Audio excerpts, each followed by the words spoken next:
March 17th, 1954.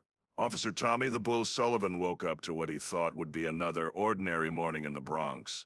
Coffee, newspaper, quick breakfast before his shift at the 28th precinct. But when he opened his mailbox to grab the mail, his blood went cold. There, sitting on top of yesterday's bills and advertisements, was his police badge. His badge. The same badge that should have been securely fastened to his uniform, locked in his locker at the precinct. But that wasn't the strangest part. The strangest part was that Tommy had arrested Bumpy Johnson exactly 48 hours earlier. And somehow, between Tuesday night and Thursday morning, the most powerful man in Harlem had reached into the heart of the NYPD and plucked out one rookie cop's career without breaking a single law. How do you steal a man's badge from inside a police station? How do you end a cop's career without committing a crime? And how did Bumpy Johnson make it clear that some arrests come with a price that has nothing to do with jail time? The answer reveals something about power that most people never understand. Sometimes the most devastating revenge isn't illegal. It's inevitable. To understand how Bumpy Johnson destroyed a police officer's career in 48 hours, you need to understand what led rookie cop Tommy Sullivan to make the biggest mistake of his life, thinking he could arrest Bumpy Johnson and walk away unchanged. Tommy Sullivan was 23 years old, fresh out of the police academy, full of idealism and absolutely convinced that justice was about following the rules. He'd grown up in Boston, the son of an Irish immigrant who'd worked construction for 30 years to put his boy through college. Tommy believed in right and wrong, black and white, good guys and bad guys. Tommy's father, Patrick Sullivan, had worked 2 jobs to pay for his son's education. Construction during the day, security guard at night. Patrick had immigrated from County Cork in 1925 with nothing but the clothes on his back and a determination to build something better for his family. He'd married Mary O'Brien, a seamstress from South Boston, and together they'd scraped and saved every penny to give their son opportunities they'd never had. When Tommy graduated from Boston College with a degree in criminal justice, Patrick cried tears of pride when Tommy announced he was moving to New York to join the NYPD. Patrick worried but supported his son's dreams. "You'll be a good cop, Tommy," Patrick had said on the day his son left for New York. "You do what's right, no matter what anyone tells you." Those words echoed in Tommy's mind every day. Do what's right, no matter what anyone tells you. He had no idea that in Harlem the rules were different. March 15th, 1954, 11:47 p.m. Tommy was on his first solo patrol through Harlem when he got the radio call, "Disturbance at the Cotton Club, 25th and Lenox. Possible assault in progress." Tommy hit his sirens and raced toward the scene, his heart pounding with excitement and nervous energy. This was it. His chance to prove himself, to show that he was more than just another rookie who'd wash out in 6 months. He was going to be a real cop, the kind who made a difference, the kind his father could be proud of. When he arrived at the Cotton Club, he found a crowd gathered outside and 2 men arguing loudly near the entrance. The scene was tense, electric, with the kind of energy that could explode into violence at any moment. One was a well-dressed black man in an expensive suit that probably cost more than Tommy made in a month. The other was a white businessman who looked like he'd been drinking heavily and was bleeding from a cut on his lip, gesturing wildly, demanding that someone call the police. "Officer!" the bleeding man shouted when he saw Tommy step out of his patrol car. "Thank God, this man assaulted me. I want him arrested immediately." Tommy looked at the well-dressed black man who seemed completely calm despite the accusations, standing with the relaxed posture of someone completely at ease with the situation. There was something about his presence that commanded respect, something that made even the angry crowd maintain a respectful distance. "Sir," Tommy said, approaching the man with his hand resting on his nightstick, "I'm going to need you to turn around and place your hands behind your back." The crowd went silent. Not the normal quiet of people watching a police arrest, but something deeper, more profound. Something that felt like holding breath before a thunderclap, like the moment before lightning strikes. "Officer," the man said quietly, his voice carrying the authority of someone accustomed to being listened to, "I think there's been a misunderstanding here." "Sir, please turn around and place your hands behind your back," Tommy repeated, reaching for his handcuffs with the mechanical precision they drilled into him at the academy. That's when someone in the crowd whispered, almost too quiet to hear, "That's Bumpy Johnson." The name hit Tommy like a physical blow. Every cop in Manhattan knew about Bumpy Johnson. The stories were legendary. The man who controlled Harlem without violence, who commanded more respect than the mayor, who could make problems disappear with a phone call. But Tommy was young, idealistic, and absolutely certain that the law applied to everyone equally. Badge meant authority. Rules meant order. Justice meant treating everyone the same, regardless of their reputation or influence. He arrested Bumpy Johnson for assault. The ride to the station was silent. Bumpy didn't protest, didn't threaten, didn't make any phone calls. He simply sat in the back of the patrol car, looking out the window at his neighborhood like a king surveying his kingdom from exile. At the station, Tommy processed the arrest by the book. Fingerprints, mugshot, paperwork. Bumpy was polite, cooperative, almost friendly. When the booking was complete, Bumpy looked directly at Tommy and said something that would haunt him for the rest of his life. "Officer Sullivan," Bumpy said, reading the name tag. "You're new here, aren't you?"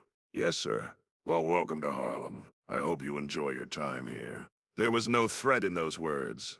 No menace, just a simple statement delivered with the courtesy of a host welcoming a guest.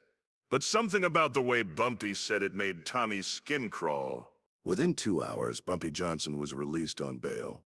The businessman who'd made the complaint suddenly couldn't remember exactly what had happened. Witnesses scattered like leaves in the wind.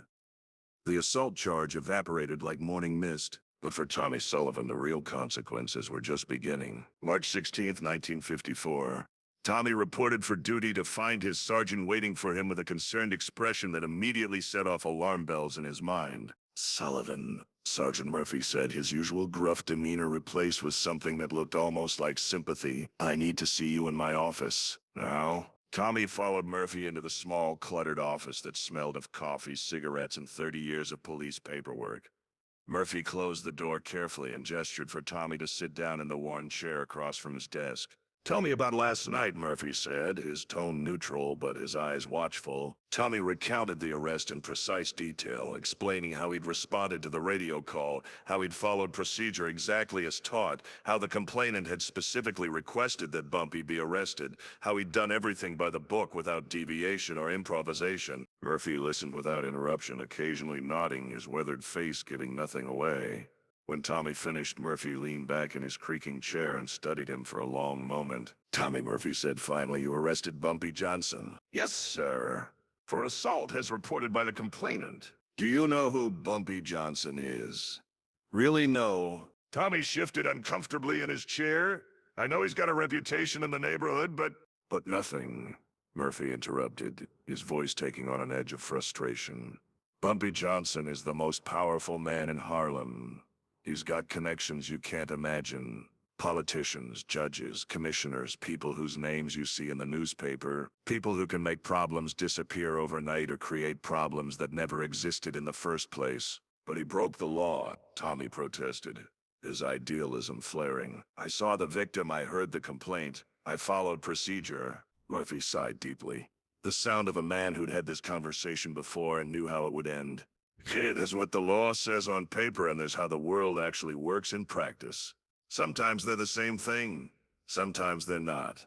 And in Harlem, Bumpy Johnson is part of how the world works. Shall we just let him do whatever he wants?" Tommy's voice was rising with indignation. "We let him keep the peace," Murphy said firmly. "Crime is down 40% in Harlem since Bumpy took over. Violence is down 60%. People feel safe walking the streets at night. Something that wasn't true 5 years ago. You know why? Because Bumpy Johnson makes sure of it. He protects that neighborhood better than we ever could with twice as many officers." Tommy couldn't believe what he was hearing. "Are you telling me to ignore crimes committed by Bumpy Johnson?" Murphy looked at Tommy for a long moment, his expression mixing frustration with genuine concern. "I'm telling you to be smart. This isn't Boston, kid. This is New York City. And in New York, you learn to pick your battles carefully, because some battles can end your career before it really begins." Tommy couldn't believe what he was hearing. "Are you telling me to ignore crimes committed by Bumpy Johnson?" Murphy looked at Tommy for a long moment. "I'm telling you to be smart. This isn't Boston, kid. This is New York. And in New York, you learn to pick your battles." But Tommy Sullivan was 23 years old. Idealistic and absolutely convinced that justice was about following the rules regardless of the consequences. He wasn't going to be intimidated by reputation or influenced by politics. He had no idea that Bumpy Johnson wasn't trying to intimidate him. March 17th, 1954, 6:23 a.m. Tommy found his badge in his mailbox. The badge that should have been locked in his locker at the station. The badge that represented everything he'd worked for, everything he believed in, everything his father had sacrificed to help him achieve. Sitting in his mailbox like a piece of junk mail, nestled between an electricity bill and a grocery store circular. Tommy's hands shook as he picked up the badge, turning it over in his palm as if it might be some kind of elaborate fake. But it was real. His badge with his number, with a small scratch on the back where he dropped it during his first week on the job. The weight felt familiar yet somehow foreign, as if the metal itself had been transformed by its impossible journey. Tommy called the station immediately, his voice tight with controlled panic. "Sergeant Murphy, this is Sullivan. Someone stole my badge." "What do you mean, stole your badge?" "I mean, it was in my mailbox this morning. Someone broke into the station and took my badge from my locker." There was a long pause. "Sullivan, get down here. Now." 20 minutes later, Tommy was standing in Murphy's office, holding his badge and demanding answers. "How did someone get into the station? How did they get into the lockers? What kind of security do we have?" Murphy looked tired, like he'd aged 10 years overnight. "Tommy, sit down." "I don't want to sit down. I want to know how." "Your badge wasn't stolen," Murphy said quietly. Tommy stared at him. What? "Your badge wasn't stolen from your locker. It was never in your locker." That's impossible. "I put it in my locker when I went off duty yesterday." Murphy opened a file folder on his desk. According to the shift supervisor's log, Officer Thomas Sullivan turned in his badge at 11:47 p.m. on March 16th for routine maintenance. The badge was picked up by authorized personnel at 6:15 a.m. on March 17th for delivery to Officer Sullivan's residence. Tommy felt the world spinning.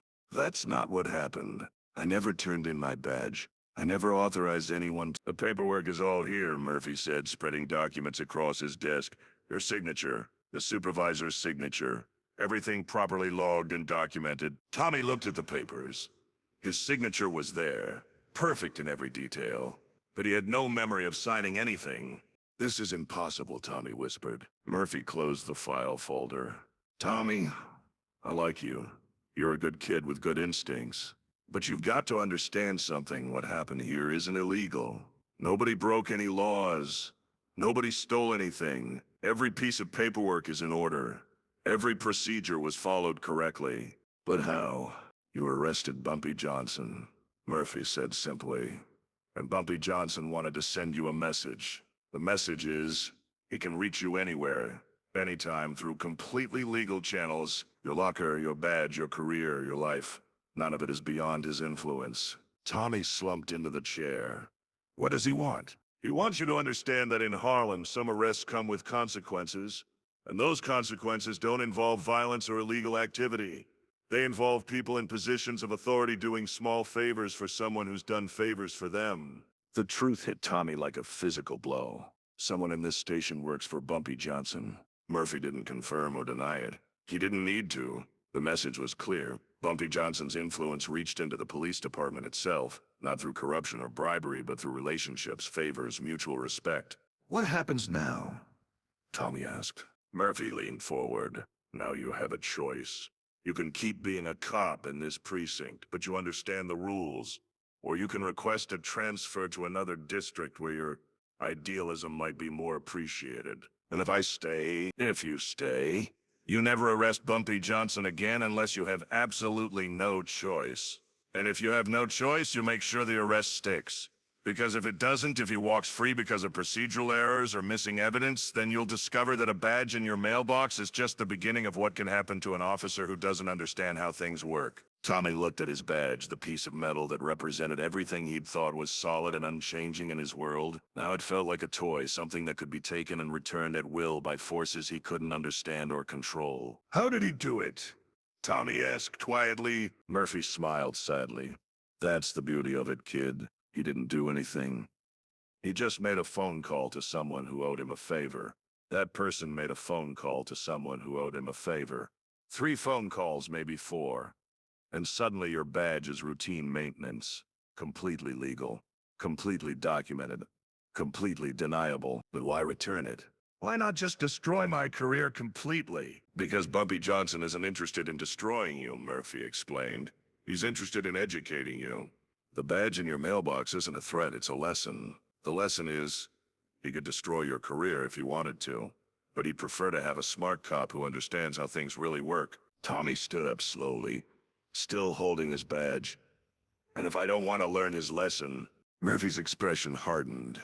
Then tomorrow you might find your personnel file has been updated with reports of excessive force, or civilian complaints that somehow got filed without your knowledge, or failed psychological evaluations that question your fitness for duty. All completely legal, all properly documented, all career-ending. The genius of Bumpy Johnson's revenge was becoming clear. He hadn't broken any laws. He hadn't threatened anyone. He hadn't used violence or intimidation. Instead, he demonstrated something far more terrifying: his ability to manipulate the system itself. Tommy Sullivan had arrested him thinking that badges and laws and procedures were absolute. Bumpy Johnson had shown him that they were just tools, and tools could be used by anyone who understood how the system really worked. 3 days later, Officer Tommy Sullivan requested a transfer to the 14th Precinct in Midtown Manhattan. His transfer was approved immediately, processed with unusual speed through channels that normally took weeks. On his last day in Harlem, Tommy was walking to his car after his final shift when a familiar figure approached him on the sidewalk. Bumpy Johnson, dressed in the same expensive suit he'd worn the night of his arrest, looking completely at ease and genuinely friendly. "Officer Sullivan," Bumpy said politely, his tone carrying no trace of animosity or triumph. "I heard you were transferring to a new precinct. I wanted to wish you luck in your new assignment." Tommy looked at the man who had upended his entire understanding of law and order, who had taught him lessons about power that weren't covered in any police academy curriculum. "Why?" he asked simply. "Why what?"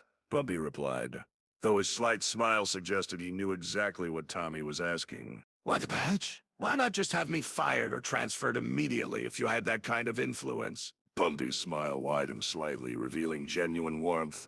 "Because you're a good cop, Officer Sullivan. You follow the rules. You believe in justice. You want to protect people and serve your community. Those are admirable qualities that should be encouraged, not destroyed. I just wanted you to understand that the rules are more flexible than you thought, and justice is more complicated than they taught you in the academy. And if I had refused to transfer," Bumpy's smile never wavered, "then you would have learned additional lessons about flexibility and complexity. But I'm glad it didn't come to that. Harlem needs good cops, but it needs cops who understand the neighborhood they're serving." Tommy got into his car and drove away from Harlem, but he never forgot the lesson. In his new precinct, he became known as an officer who understood the importance of community relationships, who knew when to enforce the letter of the law and when to consider the spirit of justice. They never arrested another major crime figure without first understanding the broader implications of his actions. He learned to see policing not as the simple application of rules to situations, but as the complex navigation of relationships, influences, and unspoken agreements that kept communities functioning. 20 years later, when Tommy Sullivan retired as a captain in the NYPD, he would tell young officers the story of the badge in his mailbox, not as a tale of corruption or intimidation, but as a lesson about the difference between power and authority. "Authority comes from a badge," he would explain. "Power comes from understanding how the world actually works." Bumpy Johnson had power. Tommy Sullivan had learned the difference. The story of the rookie cop and the badge became legendary in law enforcement circles, passed down as a cautionary tale about the limits of idealism and the importance of understanding the communities you serve. But perhaps the most important lesson wasn't about police work at all. It was about the nature of influence and how true power operates not through force or threats, but through relationships and the ability to make the impossible seem routine. Bumpy Johnson never threatened Tommy Sullivan. He never broke any laws. He never used violence or intimidation. Instead, he demonstrated something far more sophisticated: the ability to make the system itself respond to his will. The badge in the mailbox wasn't just a message about police procedures or community relations. It was a masterclass in power, taught by someone who understood that the most devastating victories are the ones your opponent never sees coming. Tommy Sullivan had tried to arrest a criminal and learned he had encountered a teacher instead. March 17th, 1954. The day a rookie cop discovered that some lessons can't be learned in any academy, and some teachers don't need to raise their voice to make their point perfectly clear.